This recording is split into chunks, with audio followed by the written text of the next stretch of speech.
Welcome to another edition of Black Men Screaming. My name is Maurice Carver, Executive Director of Stride Incorporated and host of your show. I'd like to welcome all those people out there watching the BMSTV network around the country. I mean, when you look at that situation and you think about justice in America, I want to start off talking about something that's dear to my heart, and that's I always wondered to myself, where is the disconnect between those people that actually do most of the living and dying, the average everyday blue collar worker? The law that was passed by Michigan stating that you can't use race as a preference for anything dealing with employment or education and things of that nature.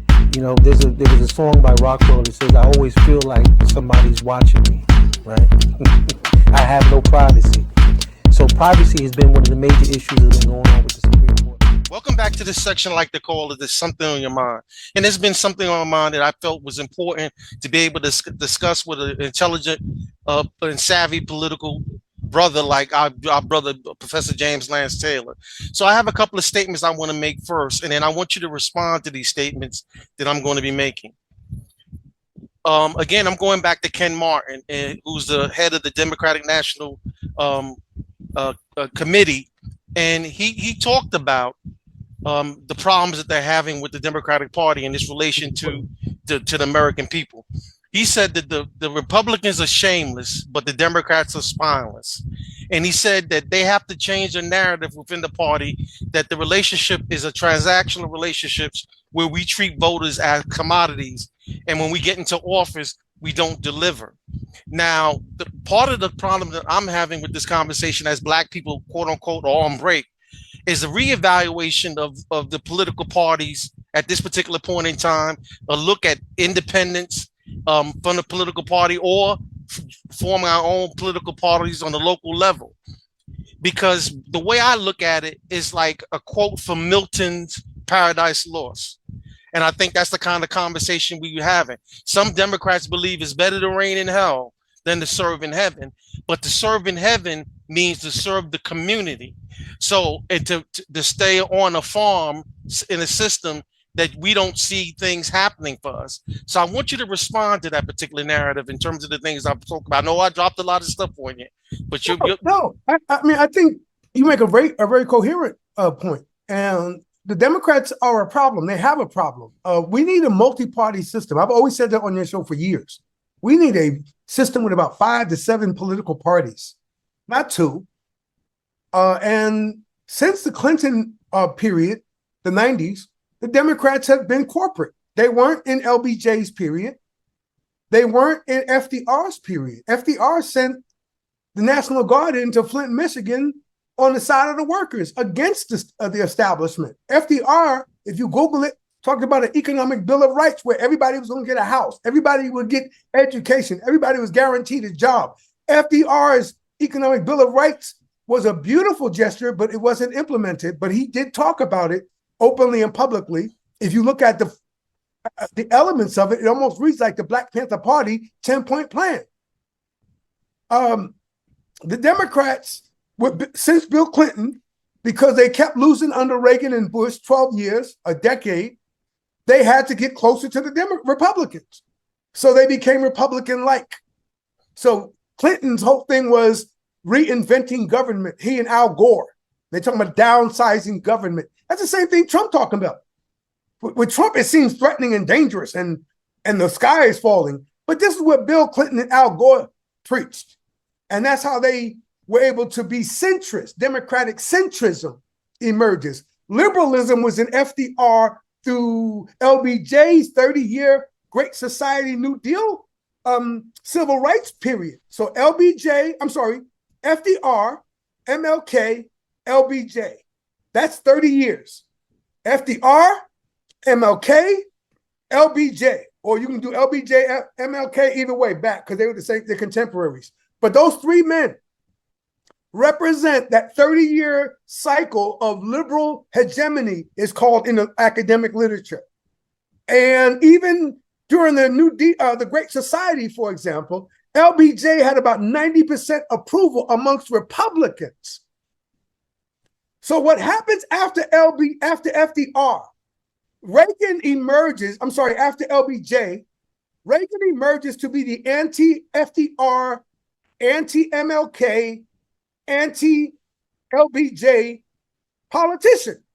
And he takes California anti-Black power racism to Washington, D.C. He ran on Prop 13 out here, which was a racist policy to this day that is in place that limits the use of property taxes for public education. So California does not use property taxes to pay for students' educations in public schools. They use sale taxes here. Reagan was on the lawn the day the Black Panthers, Bobby Seale, a couple of women, and Huey wasn't there, but the day the Panthers walked at Sacramento State Capitol to oppose the Rumford Act, Reagan was on the lawn talking to a bunch of white kids, and the Panthers walked by Reagan with the gun. And Reagan was traumatized by that. So Reagan declared war against MLK, the Black Panthers, Angela Davis, Black Power, Jesse Jackson, and that's the key point. When Reaganism is MAGA, people are so ignorant that they don't even know that Reagan used Make America Great Again in the 70s when he ran against Ford and again in 80. So Trump, people think MAGA is Trump. MAGA is Reagan. Trump is a Reaganite. Maurice, Trump is a Reaganite. Maurice, nobody acknowledges that Trump is a Reaganite. That Trump was old enough in the 80s to embrace Reagan's ideology. And he magically was able to sell his racism from New York down to Alabama and Mississippi and Texas and Florida. That to me is the miracle of Trump, is that he was able to win the South. Because the South does not like New England, Northeast politicians like, I don't know, name all the guys who lost in Massachusetts: Dukakis, John Kerry, Ted Kennedy, Deval Patrick. I can keep going if you want me to. The South don't accept Northeast politicians. They don't accept Cuomo, the father, running for the governor, running for president. So how in the hell did Trump win the South? Except through naked, denuded white racism. They are a sick people. They are sick. So I want to address something that you said in the first segment, because you talked about the layoffs and the firings that are going to be occurring, and I want to kind of bring that a little bit into focus to some of the people that might not know that union that they're talking about. That union has over 820,000 members, and 1/5 of those members are Black. So you're talking about the devastation of Black communities within the Metro DC area, the DMV. Yeah. And when you have the Supreme Court, which ruled that these injunctions cannot be necessarily looked at universal injunctions, which they ruled on June 27th. And then you have the ruling that they just did. Now, that first ruling on June 27th was 6-3. The three Democrats were against the ruling to allow them to move forward on the birthright citizenship ruling thing. And that was dealing with the whole idea that these universal injunctions that. Yeah. But then what happened after that was you had the ruling dealing with the firings with the federal government, and it was 8-1. Jackson was the only one that dissented. 8-1 on the firing of federal workers. So that means Sotomayor, that means Kagan. Right. They voted for it. And see, the problem I have with that is because I just watched a segment pertaining to the NAACP and the Congressional Black Caucus talking about the battle has to be in the courts. And one of them even suggested that we have 300 and something lawsuits that are filing within the court. But that is going to be a problem, since the rulings that these courts are going to be giving will only be localized or regionalized in terms of their impact. So is the court system really the place that we need to be going? Can we all afford to file lawsuits to protect those rights and privileges that we have. Now, let me ask you this question, James, because again, this is another statement of an elder, and I don't want to criticize the elder, so I'm not going to mention his name. Oh, well, one of them I'm going to mention his name, and one I'm not going to mention his name. I want you to address these two statements, right? The first one I thought about was the elder said, vote in honor of those who could not. I want you to write that down because I don't want you to address that one yet. We're going to come back to that. But this statement I think is important. Congressman Clyburn was speaking at the NAACP convention, and he said that he was in Rhode Island, and a constituent in Rhode Island walked up to him and asked him, has he ever seen it this bad within America? And he said no. And then he started to elaborate on 1876, and he started talking about that as part of the speech he made. And I said, you're born in 1940. Are you serious? You never seen it this bad within America? In South Carolina. Really? In South Carolina. Right. You serious? Because I can go back and think about Isaac Woodard in 1946. We got his eyes gouged out, and when all of the black people came before Madison Square Garden, over 20,000 people came together to raise money to support him after he got beat and blinded coming up from down south. I didn't know that part. I didn't know that happened. That's right. I and because I didn't know they had a big rally for him. Yeah, in Madison Square Garden, and because of that, Dwight Eisenhower desegregated the military and stuff. That preceded that. So you're born in 1940, yet you never seen it as bad as it is today. I have to question someone that says that. There was a massacre. There was a massacre in South Carolina, I think in Orange or Orangethorpe or Orange, South Carolina, on a college campus where the police killed a bunch of students. Look it up. They killed a bunch of black students on a college campus in South Carolina.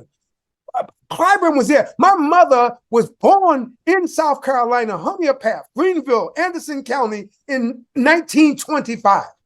She got the hell out of there in 1945, the year before this blinding happens. And my mother never went back except to visit 3 times, 5 times in her whole life. She died at 91. So she left, and 50 years, she only went back to visit about 5 times. Oh, well, more than that, but she, like our family used to do in New York, we would go back to the South during the summers, North Carolina, South Carolina. That my mama did that. But she fled South Carolina. She told me about lynchings. I know the name of a relative that was lynched in South Carolina. I know the last slave ancestors I had from South Carolina, Phyllis Perrette and Uncle Matt Arnold. Those are my 2 last slave relatives, Phyllis Perrette, and that's my family, my mother's maiden name. And I have a cousin out here in Cali I just met recently who is a Perrette. So the Perrette name is my family name. And my mother is from South Carolina, 15 years older than James Clyburn. How the hell he gonna, act like this is the worst? When it's been constant, like I said in the beginning of the earlier, talk we had, is what is happening under MAGA is simply Reaganism, and Reaganism is a attack on the previous 30 years of FDR, LBJ, MLK. That's what we are. I'm going to tell my students, Trump ain't nothing new. He just Reagan's uncivilized racist cousin. That's Look, if we went back 300 years. But what I'm saying is Reagan knew how to be racist, civilized. Trump don't know how to act, but he's his intimate cousin, Bob or Bubba, whatever we want to call him, who comes over to Reagan's house, sits with Reagan. They sip on some Irish liquor and smoke cigars, and their racism is identical. The difference is Reagan ain't going to call you the N-word. Trump would. The difference is we caught Reagan. There's recordings on YouTube of Reagan and Nixon talking about African leaders in the United Nations and calling them monkeys. Trump talking about they eating the cats and eating the dogs. Reagan called them monkeys. Reagan called African leaders highly regarded. And I mean, again, if you know international politics, look, if you're in the UN, you deserve some kind of respect. People try to put down the UN. My point is, as a career thing, if you're at that level, you're at a high level. Reagan and Nixon are on a phone, and it just came out 5 years ago. This ain't old. This is new, recent news that Reagan and Nixon are on the phone calling Africans monkeys because they would not stand with the American position in the United Nations. Google it, YouTube it, educate yourself. Here at Black Men Screaming, our point is to, is to provide you with resources and information for you to keep studying. I tell my students at the end of a class, after a whole semester, this is just the beginning of you studying Baldwin, or of you studying Malcolm X. It's gonna take you 30 years to know Malcolm X. It's gonna take you no class. Ain't no class gonna teach you Baldwin. It's gonna take you decades to understand Baldwin. You gotta read Baldwin. You gotta read Toni Morrison.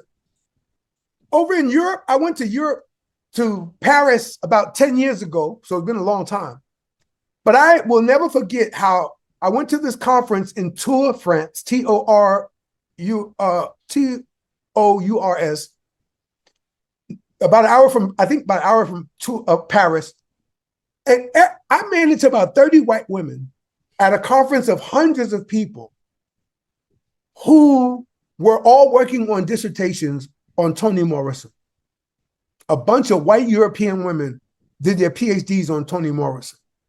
Toni Morrison, man, I love that woman.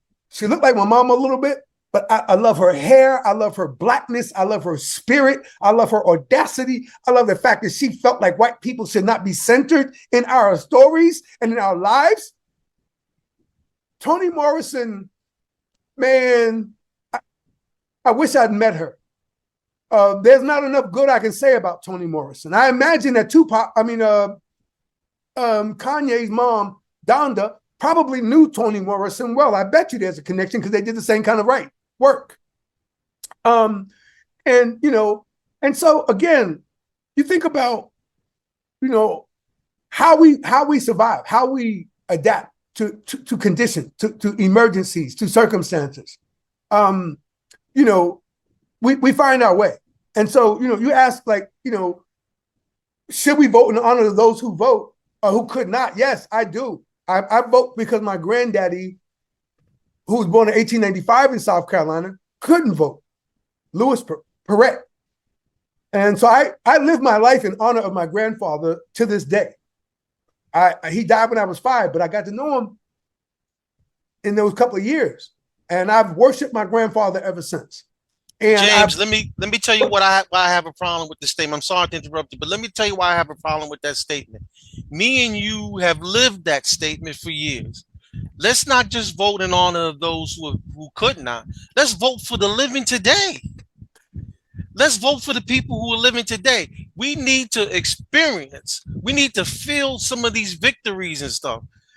We need to experience some of the joys of us working together. Let me give you an example of something that we were talking about, and it's going to come back to what we're talking about here.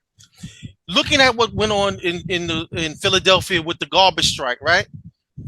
That union, District 33, a predominantly all black union, garbage unions, average income $39,000 to $42,000, which is not enough of a living to be able to afford what the income, the income restrictions and things of that nature in that city.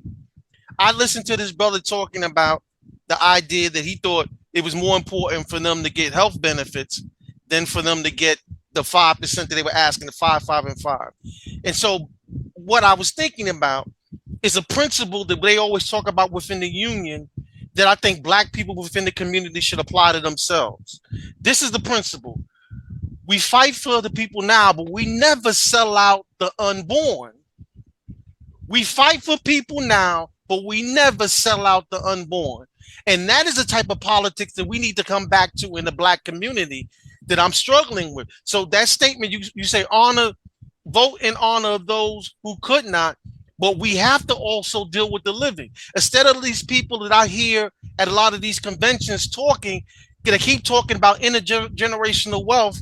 And you know what I keep thinking to myself? How about intergenerational health? Because guess what? that money don't mean nothing when your health is gone. And that's not just in the physical, but that's in the spiritual and the mental. And so we have to get back to fighting as a group. And we can't allow these people who have been compromised. One brother said this, and I'm just going to make this statement, and I'm going to let you talk. I'll be finished. This brother said the NAACP now stands for the National Association of Capitalist People. And I was like, it's an interesting statement. And I asked about that, and he was like, because we got to take the color out, because they're not representing or speaking about just Black people issues. I can tell you this, James. I've listened to different groups. I went to for example, I'll tell you, for example, the Asian American and Pacific Islander caucus. They're not there talking about Black people rights. I talk about the Hispanic caucus. I watch them. They're not there talking about the Black American rights. But every time when I go to these other events, we always seem to want to represent other people and not focus on our group as if there's something wrong with being unapologetically Black. I got a problem with that. I'm Yes, sorry, sir. James. Go Yes, ahead. sir. No, I'm with you. Amen. I'm with you, brother. I agree. And I would only add that if I am voting in honor of my grandfather, it doesn't undermine my intention around my children. So I have 3 children. Yes. But what I'm doing both. But I also want to remind us that, my earlier comment was that the political front is not where we should be focusing on, and we should be focusing on the cultural front. We should Unless it's local. You said that before. Art, we should that should be our emphasis right now, because again, they don't understand it like they don't understand the ancient Black smile during slavery. It messes them up. And they start seeing voodoo. They start seeing voodoo. They start thinking we all got black magic on their butts. When we smile at them and when we dance, when we should be crying. We should be crying, but we dance. We praise, we worship. We go to church instead of being atheists. Many of our people are deeply religious in spite of everything. And so I think, again, the NAACP, I don't think we should throw out the baby with the bathwater. The NAACP, I've been taught by some older professors, is a very important institution that we have to continue to support. We got to try to drive it ideologically to a more nationalistic kind of mindset in terms of not being so wedded to integration as it was in the previous decades. But the NAACP, just like the Nation of Islam, like I was thinking to myself alone yesterday, this lets you know how your brain and my brain works. I was thinking to myself yesterday, once Farrakhan dies, why doesn't the Nation of Islam become a Black political party? So Maurice, just think about that. Who else thinks like that? In terms of the conversation you're offering your audience. Because we know Farrakhan is in his 90s now. We know Farrakhan is going to leave, like we all do. So I'm not, cursing him. But who could come after him? The succession thing, he put a succession plan in place 10 years ago. I went to the meeting. I was at the meeting here in Oakland where he put the succession plan in meeting. So I know firsthand the nation has a succession plan, but they don't have a successor. Why?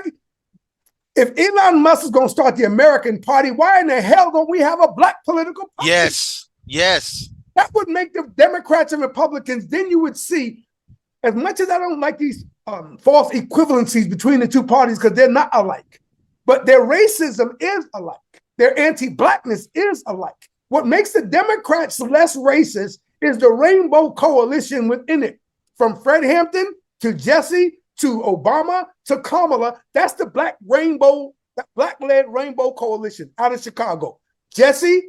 Before Jesse, it was Fred Hampton that came up with the concept because they were anti-racist. And like you were talking about earlier, the problematic aspect is Fred Hampton open to all kind of coalitions. Now, I don't support coalition politics because Black folk always end up junior partners. That's right. In coalition politics. But Tommy Ture said that. But the data shows that we get more done, say, for example, around housing, if we have white partners to fight for housing issues, even against, like this happened with Detroit. And with Coleman Young, when he was the black mayor who came out of Black Power himself, the black community couldn't get Coleman Young to help them with housing, so they got white allies. And out of the all-black coalition of all black nationalists, a biracial coalition of whites and blacks, and then say something more like, I don't know, some weak white alliance. No, the one that was most effective was the biracial, not the all-black one against Coleman Young, but the biracial white and black coalition around housing in Detroit during the Coleman Young era was most effective. This is in a book by a guy named Todd Shaw, a political scientist out of University of South Carolina, a good friend of mine. I reviewed the book. You can find my review online of the book. Oh boy, it's called, I see, that's how I know I'm getting old. I can't remember the title. But the point is, coalition politics often undermine black people. And that's why we're dancing instead of joining these Latino-led coalitions now that they're being deported and facing other discrimination. They want us to line up with them. But black folk are like, we've had 50 years and we were the leaders, but y'all didn't want to follow. The white left. If you look up. Well, Clyburn said that Clyburn said in his speech, this country is great and it has its faults, but it doesn't need to be remade to be great again. I don't know what again, I respect him because he's a black man from South Carolina who's seen all kind of stuff. And of course he has to play the game of not being too black radical for the white Democrats, because again, the white Democrats don't like nothing black. And again, there's a survey I looked at in 2007 when Obama ran that showed white Republicans and white Democrats were very close, above 50%, both of them. The Republicans were like in 75, and the Democrats were about 63% anti-black. Mm-hmm. In 2007, when Obama ran, they did national surveys about attitude towards the idea of black people in America. And the Democrats were in the majority opposed to black people as an idea in America. So how is it in your lifetime and my lifetime, before we both leave this earth, we're watching the possibility, as you go back to the 14th Amendment and the citizenship clause, the idea that black people might be put out of America? We've been here before America was America. Black Americans are older than the country. This is another one of those things that you can get on black men screaming that you ain't gonna get everywhere else. Black Americans are older than America. Have you ever thought about that as a person? That we are an ancient people. This right here, I'm not being idolatrous. And I know we all die and my flesh is going to go away like everybody else's. But the spiritual concept of blackness under American hostility conditions. We're the underdogs, Maurice. That's all I'm saying. We're the underdogs. And we're going to continue to be the underdogs. But the problem with white America is they're dying out for preserving a system that privileged them over the past 300 plus years that's now killing them. Nowhere else on earth, I've said this on your show 50 times, nowhere else on earth is the white population dying out except America. The white population dying out compared to Asians, Latinos, and Black Americans. About 9 years ago, there was an article that shocked me. It showed that for the first time in ever, the ratio between life expectancy between Black America and white America had almost disappeared. Whites had always lived a little bit longer. It disappeared about 10 years ago. So white folk are not living longer than Black Americans anymore. And they are not living longer than other white people outside of America, Australia, Canada, Spain, the Eastern European countries, all the Western European countries.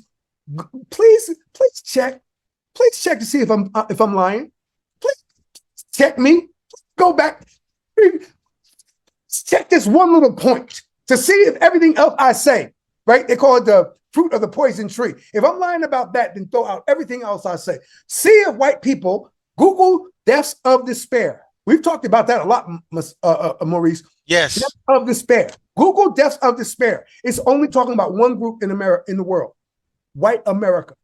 It don't talk about Black people. It don't talk about Asians, Latinos, gays. It's only about white America who's in their 40s, 50s, and 60s, who Reagan took $55 trillion from with his top-down economic policies. Again, Google, what was the impact of Reagan's trickle down? It's going to say 55 trillion. Now listen to this. I was on the San Francisco Reparations Committee. I will always cherish that till the day I die. That better be in my obituary, that I was on the San Francisco African Reparations Committee.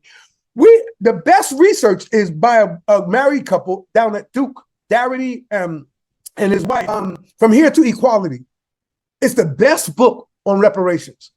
I don't agree with his opinion. He doesn't support like California reparations or Illinois reparations or say Georgia reparations. He thinks it should only come from the top.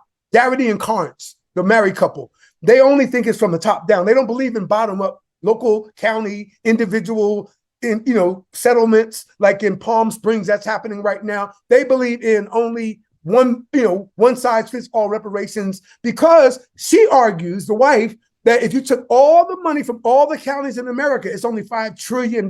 So we couldn't get what we deserve from the counties and cities. They say 17 trillion. I'm making a point. They say 17 trillion, 13 trillion will heal us economically. Now, right. I'm using that to go back to Reagan. If 13 trillion can fix broken Black America, what the hell you think taking 55 trillion from white America did to them? That's why every city in America, there's encampments. Maurice, I ask my students this, and this is the deep point. Again, another beautiful idea on your show.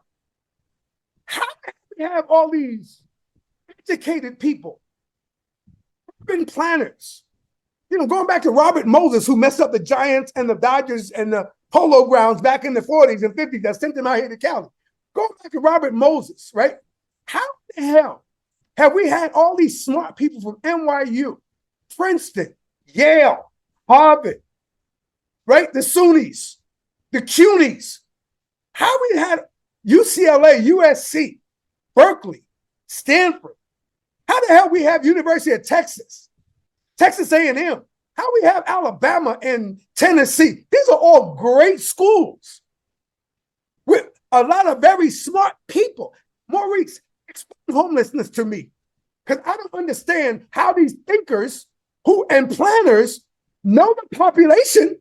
They know how many people are going to be born between, say, hypothetically, 1980 and 2000. How the hell are people living in the streets if they got that intelligence? What I'm saying is, these people who are the thinkers and planners didn't think when they had to compare population projections of the, say, 80s, 90s, and 2000s to housing. How the hell you can't figure out how many houses you're going to need to take care of how many people? That's the failure of now. They couldn't figure out how many houses they needed for people in every city in America. How in the hell are these people in charge?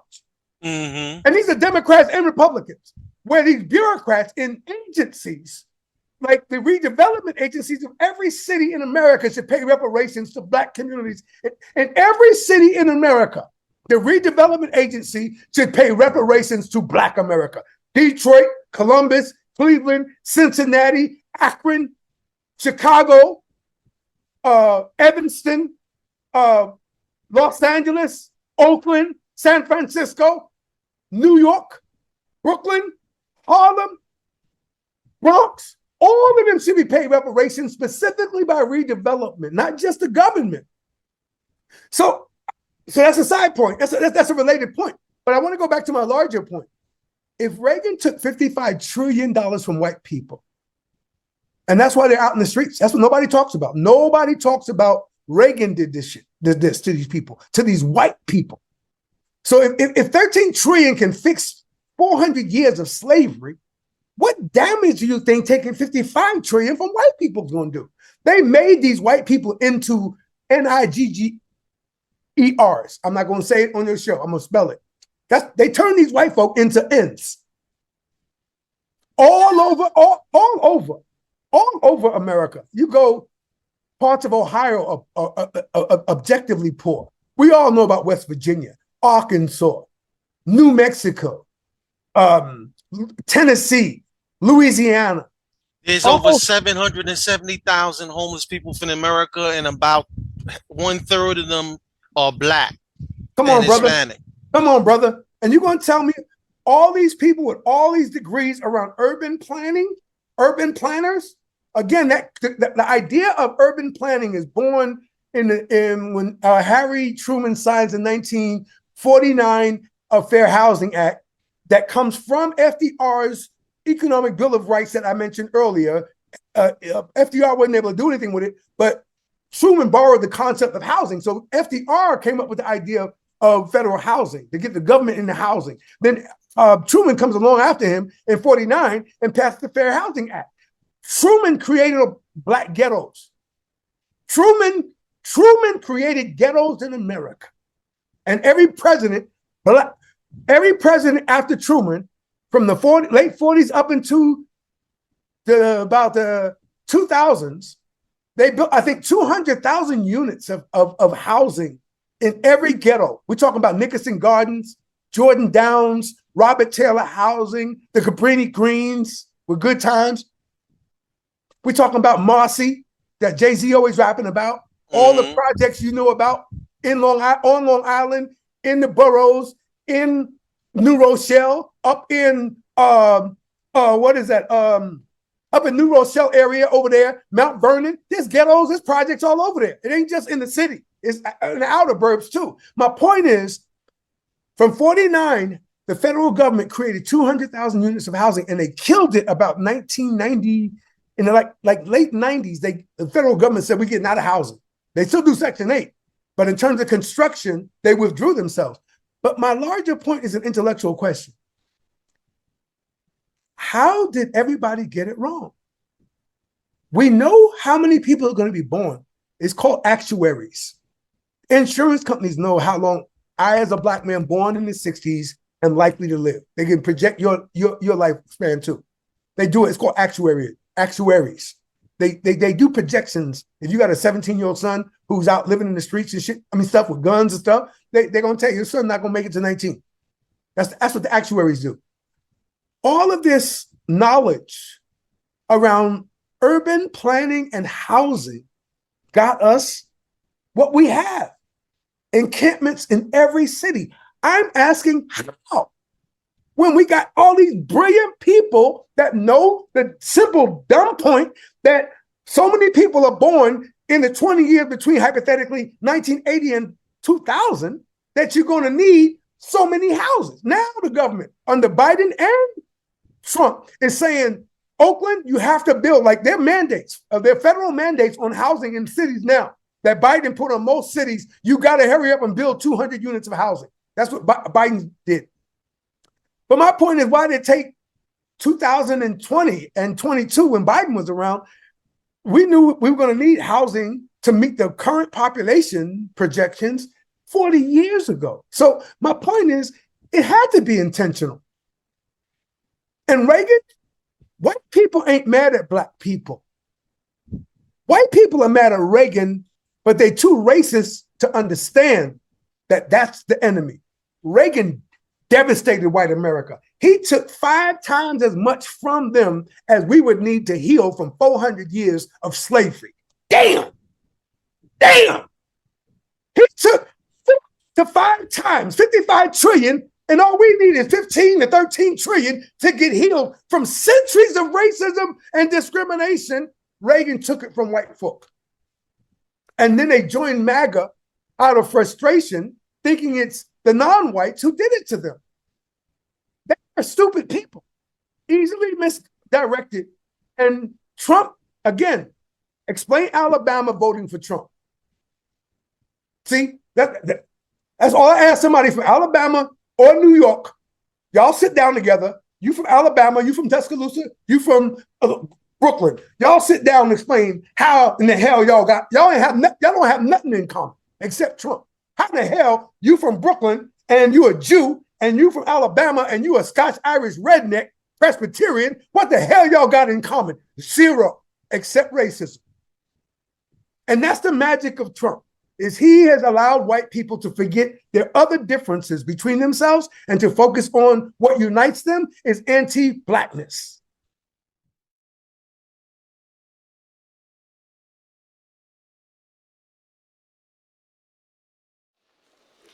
One more good morning to you. My name is Eva Baham, and I was asked to chair the Repatriation Committee, first by Dr. Ryan Gray from the University of New Orleans. Thank you so much for asking me. This has been quite a journey and a wonderful, wonderful opportunity to honor those who have come before us and also call us to what we can do and be today.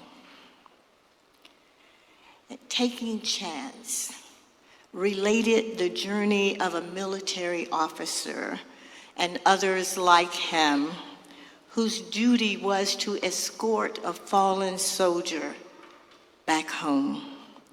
The gripping story captured the military officer's commitment to remain with the fallen until he arrived back home.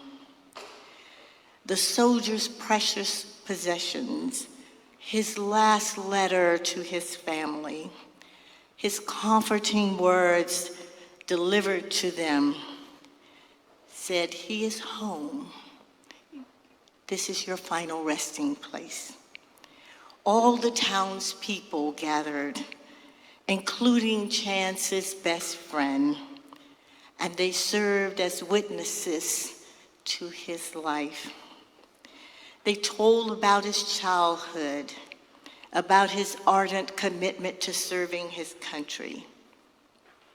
My heart warmed knowing all about the living Chance.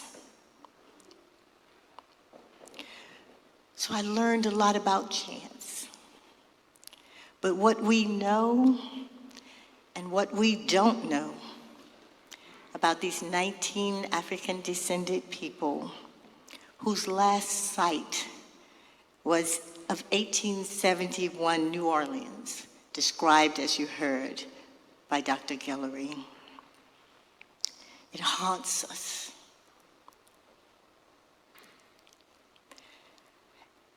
In the collective stream of our African American cultural consciousness here in South Louisiana and in New Orleans, there is a spiritual awareness of the desires of the dying. That when someone is seriously ill and those around them know that it is their last moments, and that the dying ask for someone, we say in our cultural understanding, they are calling for you. One of the worst things that could happen if they call for you and you don't come, there is a reckoning that you must live with, because out of their last words was your name. So calling someone, calling for them is important. What we don't know that haunts us is, who did they call for? But what we do know in our research of them is that they were in a place dying, it seems, by themselves. Two of those dying were women who were in what at the time was called an insane asylum, a horrible place in the 19th century world, in our global societies. Those were the unwanted, the discarded. Those were the people that someone thought something was wrong with them. One of the women had epilepsy. We know that that's not evil, but that meant she was thrown in there. One of them, a 55-year-old woman, was just sick. And in these institutions around the world, the people who were thrown in there and left in there, and particularly here in the South, they were separated by being black or white, poor or wealthy. And so you could know that if a poor black woman was in that institution at the time, that she was in deplorable conditions. Her femininity was compromised.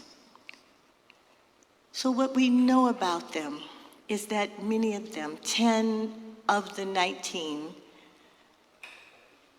weren't even from New Orleans.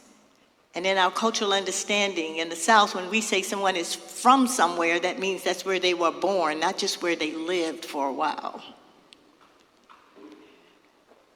10 of them had been here less than 6 years. They had come from all kinds of places. They had come from Kentucky. They had come from Memphis, Missouri. They come from North Carolina and Tennessee and Virginia and Mobile, Alabama, outside of New Orleans in Plaquemines Parish, Florida and Virginia, South Carolina, and a place called Stevens Plantation in North Carolina again, and in Virginia. And they were born in all kinds of other places. So we assume in our, and I think rightly so in our research, as Ms. Freddie Evans and I were charged with that aspect of the committee, we think we are right in saying that many of them were probably enslaved, had been enslaved.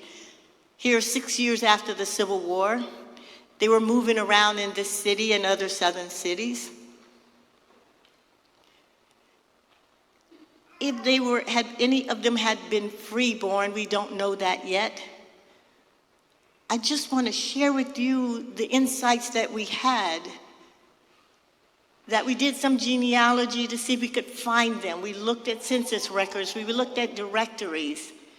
We looked at all kinds of things here that were accessible to us to see if we can find them so that we can see if any descendants could come forward.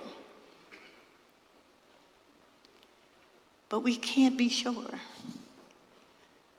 exactly where they came from.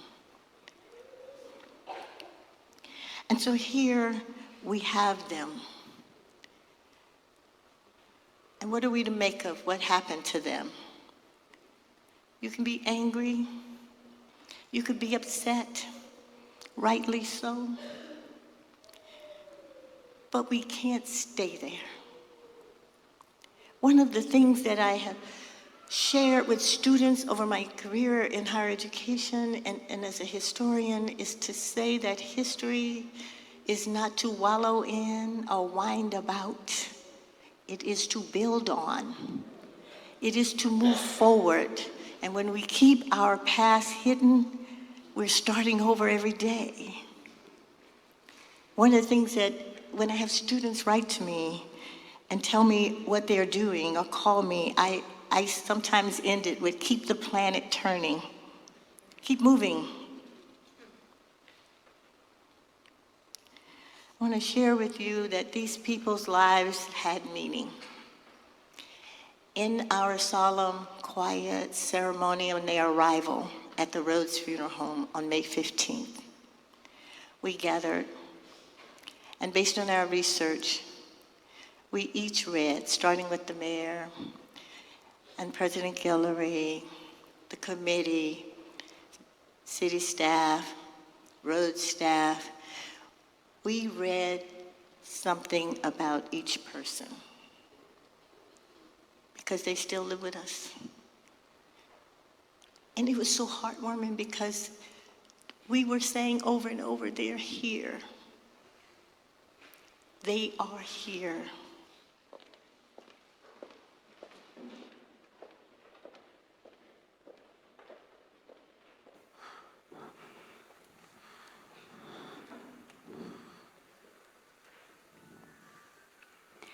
We were tasting our freedom in 1865. The Civil War was over. Every black man, woman, and child had come out of bondage. On foot, in wagons, riding horses, coming up the Mississippi River. Walking through New Orleans with no chains on our backs, looking for new opportunities.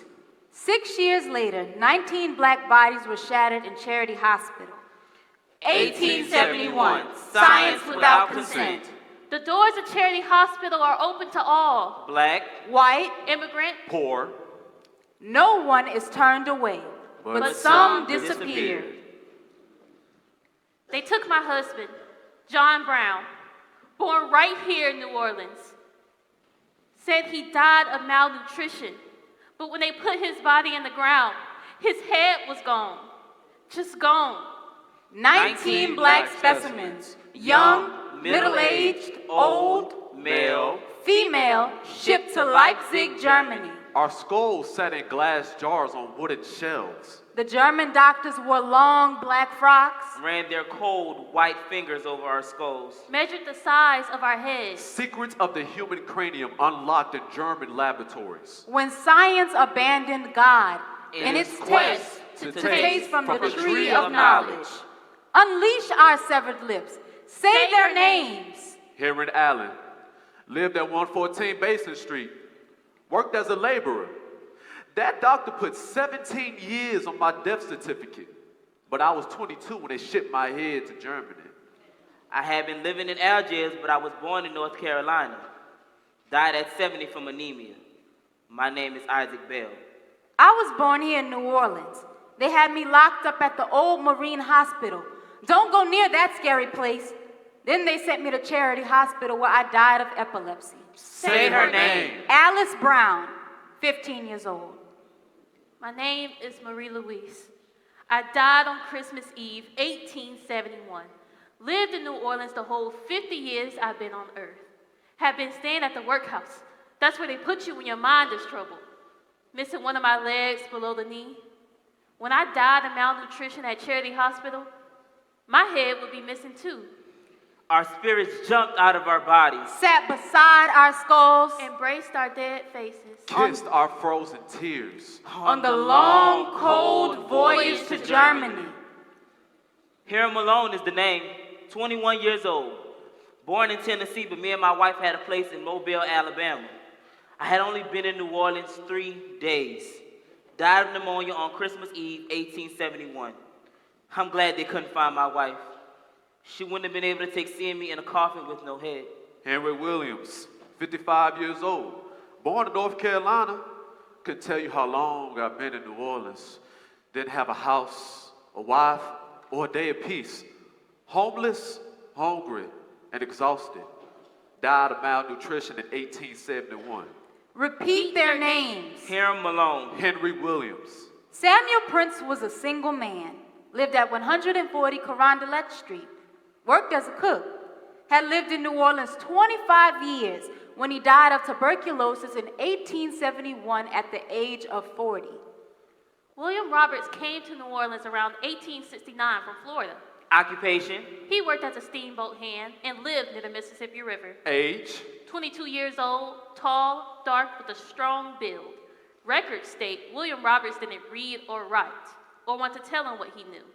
He died of diarrhea on January 10th, 1872. Say their names. Samuel Prince. William Roberts. I wasn't ready when death called Hiram Smith. It's showtime. I was 23. Had been in New Orleans 6 years. Came here from Richmond, Virginia. Doctor wrote down traumatic tetanus as the cause of my death on December 22nd, 1871. Then they moved my body out of the hospital room to the room in the morgue where they cut off my head. Sacred remains have come home. Voice their names. Lay justice on the table. An angel carried me to Charity Hospital when the pain in my stomach was so bad, I wanted the Lord to take me. Died with my eyes wide open at the age of 70. My spirit saw that German doctor slicing into my neck. Say her name. Mahala. No surname listed. Cause of death. Gastroenteritis. They called me John Tolman. Had a place on St. Peter and Treme. Worked as a laborer. Lived on Stevens Plantation in South Carolina before coming to New Orleans. I might have been only 23 years old, but I had seen some god-awful things on that plantation. But I ain't never saw in South Carolina what they did to my body in New Orleans. Died of tuberculosis on December 17th, 1871.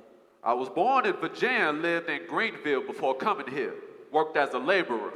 Name on your death certificate. My name is Moses Willis. Age. I was 20 years old. Cause of death? Pulmonary tuberculosis. I crossed over on December 5th, 1871. Moses Willis had only been in New Orleans 2 weeks. Had me a nice little place on Bienville Street. Plenty of work for a man with strong hands in New Orleans. Came here from St. Louis. Died of pernicious fever when I was 23 years old, December 19th, 1871. My name is Henry Anderson. My stomach had gone bad. I couldn't keep anything in. Folks said, get her to Charity Hospital. They will take care of her. The doctor shook his head, said it's cholera morbus. There is nothing we can do for her. And wrote down December 16th, 1871. Say her name. Priscilla Hatchett. Age? I was 19 years old when my soul first walked with my dead body in the morgue, not knowing what that doctor was about to do. I was born right here in Louisiana. Had been in New Orleans about a year. Stayed in Plaquemines before that. I was a tall, strong man. Went by the name of William Pearson. Worked as a bricklayer. But when I caught pneumonia, death came for me at 43, December 2nd, 1871. Name is Adam Grant. Lived in Bogachito, which crosses the Mississippi and Louisiana state lines. I was 50 years old when they took me to Charity. Died on New Year's Eve, 1871, from an enlarged spleen. I had only been in New Orleans 1 hour. Number 18, state your name. That's the thing. That German doctor never took down my name. It wasn't important when I was born, where I lived, who I loved. The main thing was they had a black man, 6 feet tall, 22 years old. It was only my skull they cataloged in the Leipzig laboratory. The rest of me never left New Orleans. We have come to number 19. 19. 19. 40 years of age. 5 feet, 8 inches. Not strongly built. They didn't identify my skull as belonging to male or female. The nameless and traceless spirit of an ancestor. 19 free black men and women entered Charity Hospital. Took their last breath not knowing their heads were about to be cut from their limbs. Crates stuffed with cranium shipped to Leipzig, Germany. Another voyage across the Atlantic, passing bones of enslaved Africans on the ocean floor. From Africa to the Caribbean. To the United States of America. From New Orleans, Louisiana. To Leipzig, Germany. From Leipzig, Germany. To New Orleans, Louisiana. Justice carries 19 men and women home. May they walk freely in the city of God. In dignity and in honor. Say their names.